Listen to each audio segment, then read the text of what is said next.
to take a step back, I think let's think about just the whole Pegasus issue in general, just globally. Obviously, it's been there for a long period of time. And, civil society has been showing evidence of its use and abuse globally for years. But since the Pegasus project, I think that attention has become even more, especially because of the widespread use of it. And then within the use of Pegasus, there was always this assumption that only authoritarian regimes or undemocratic countries or countries that have a history of repressive human rights are involved with purchasing such an invasive technology. But then we found out that no, actually, democratic countries or countries that are supposedly upholding democratic values and human rights values are actually using these technologies. And we found out that, European countries like Hungary, like Greece, well, not Pegasus specifically, but spyware of the same nature, and Germany even are using that same technology. So the lens has been even bigger, has become even bigger on the use of this technology because it's no longer just about authoritarian regimes, it's democratic governments using it.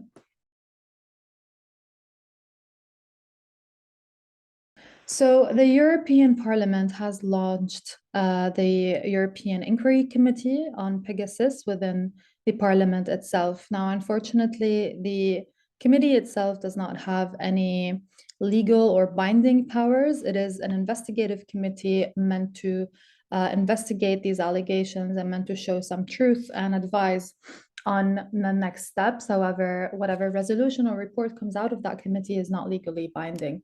But it is still very important for us as civil society workers to see this kind of effort because it sets the tone, it sets the narrative that yes, there is action that will be taken because of this.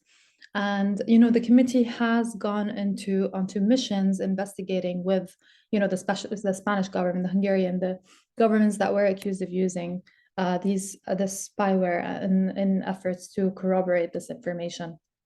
And right now, the committee's term is coming to an end almost. There will be a vote on the resolution and the report on May 8th. And the resolution, there's a draft of the resolution that has already come out, and the report of the rapporteur of the committee that was sort of in support of what civil society has been calling for years, which is a moratorium on spyware. But not specifically focused on Pegasus, other than that committee, right now, there is also efforts for the EMFA, which is the European Media Freedom Act, that civil society is currently trying to influence and get some positive change through that bill. But the European Media Freedom Act is really only about journalists and media workers or media providers. However, it does contain within one of its articles basically a prohibition of the use of spyware against journalists unless there is very strict criteria.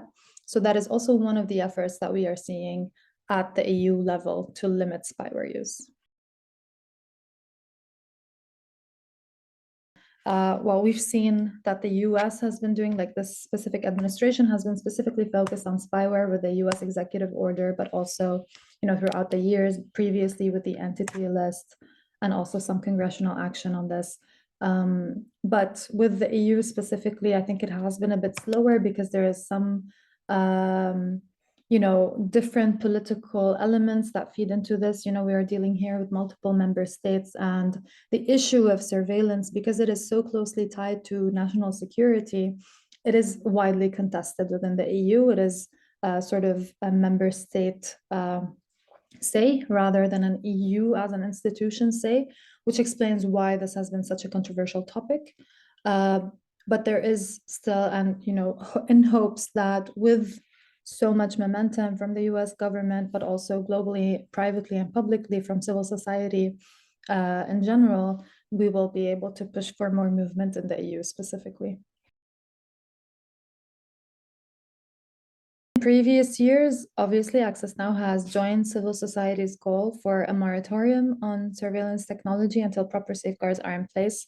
However, given the current climate and given the growing evidence by civil society on the abuse of some technologies, we are moving forward to call for a ban on spyware where there is evidence that it has been used to facilitate or enable human rights abuses, and as well a ban on the vendors that are responsible for providing this technology to governments. These vendors should not be celebrated, their abuses should not be celebrated by giving them more contracts and more money basically to continue their abuses. More strict action needs to be done, and so a moratorium on digital surveillance technology is still required. However, on this specific instance where there is multiple and a plethora of evidence of abuse, then this technology and its vendors need to be banned.